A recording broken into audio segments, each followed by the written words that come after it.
guys, it's your girl Matt Cox with MA Couture Crafting with a review of the Pink Sand Beach Designs Afternoon Tea Party.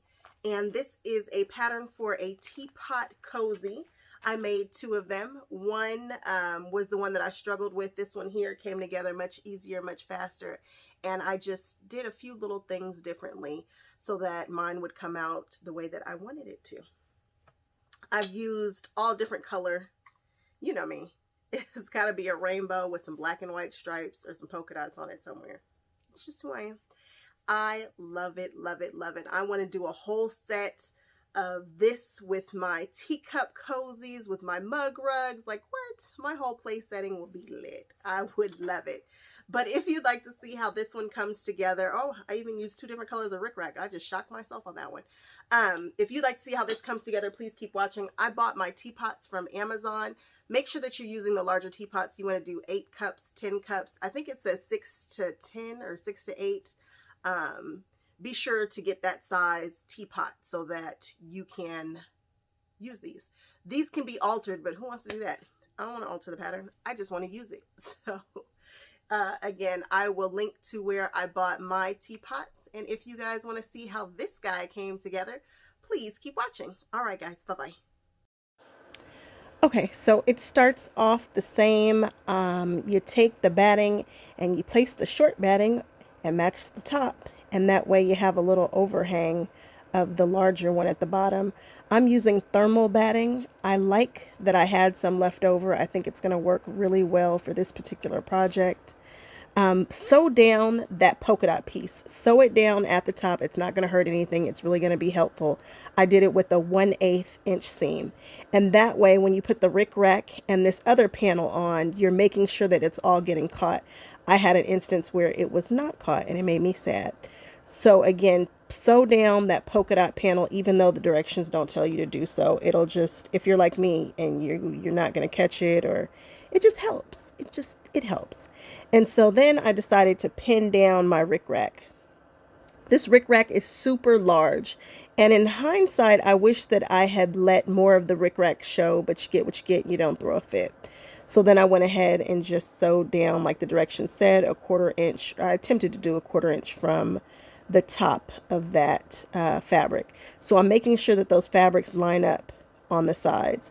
And don't worry if it's kind of wonky and it has some overhang here and there. This is a very forgiving pattern. So if you just sew left or right, you really don't have to worry about it too much.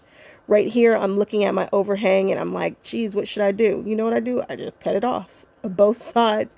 Just make sure that they're the same height, and I didn't have an issue. It's not a big deal at all. Sewing through this has been, you know, somewhat difficult. I mean, not difficult, but you're sewing through a lot of layers and you can't always see exactly where you're going, blah, blah, blah. Not a big deal. So now I'm going around the corners and I'm getting rid of the excess. I have sewn on the panel, the backing panel at this point. Make sure that your backing panel is facing your silver part. If you're using heat protectant, you want to make sure that the thermal part will be facing the teapot, not you, but the teapot. That's important. So make sure that it is going to be, when you flip this inside out, you want to be sure that the shiny part is going to be facing the lining fabric.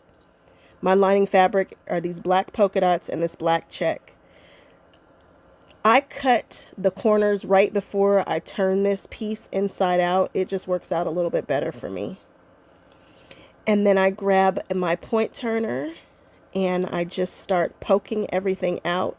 I'm making sure that that casing hole is open.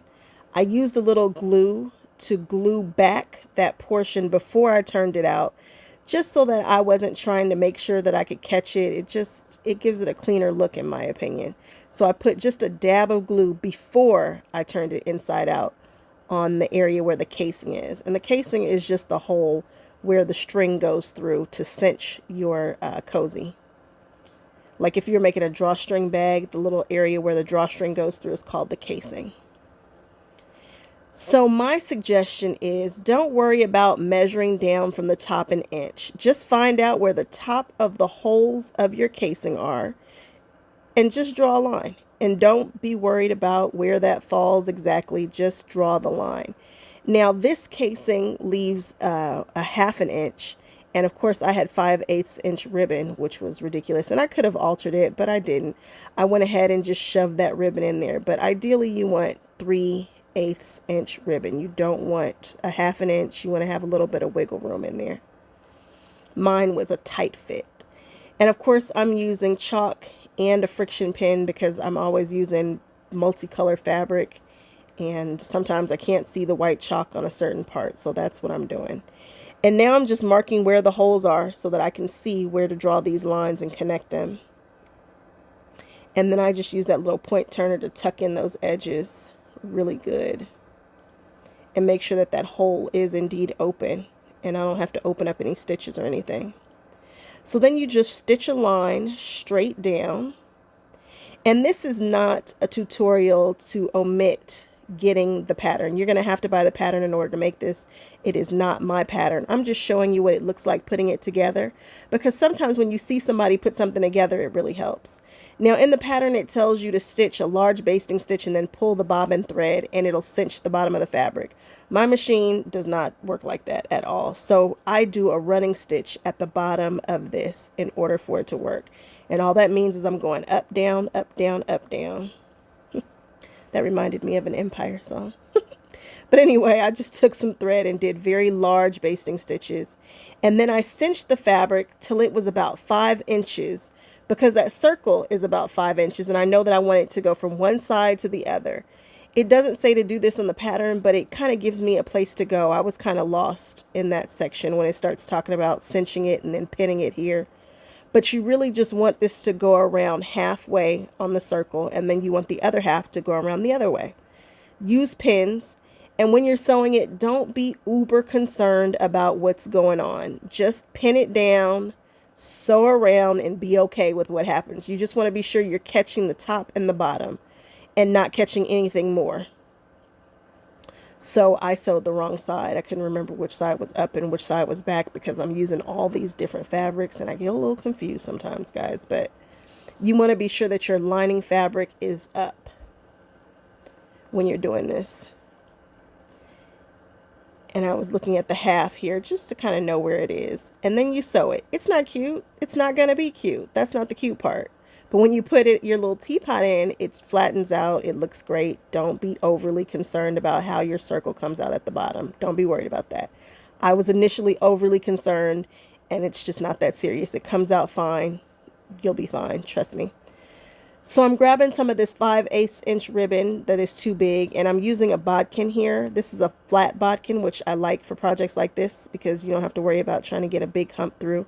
You can use a safety pin or whatever you have, but because I'm shoving this very large ribbon through this small hole, I needed something that I could really tug on and something that would go through that casing without a lot of issues. And I'm just using some dark purple ribbon. You can use some strips if you want. You can turn a strip. You can sew down strips if you want to use up more of your fabric. And I completely understand that because ribbon and trim is kind of expensive for whatever reason. Rickrack, my goodness, I think I paid like $3.99 a yard for that. That's ridiculous. And so I'm fitting it in my little teapot, and I think this is the smaller teapot, which would be the 8 cups, and I will link to where I got them. I hope you guys enjoyed this video as much as I enjoyed making it. I am here for Pink Sand Beach Designs. I quite like this pattern, and I hope that you do too. Now, I will see you guys on my next video, and if you haven't watched the other one about this teapot cozy, please do so. And again, I will catch you on my next video. All right, bye-bye.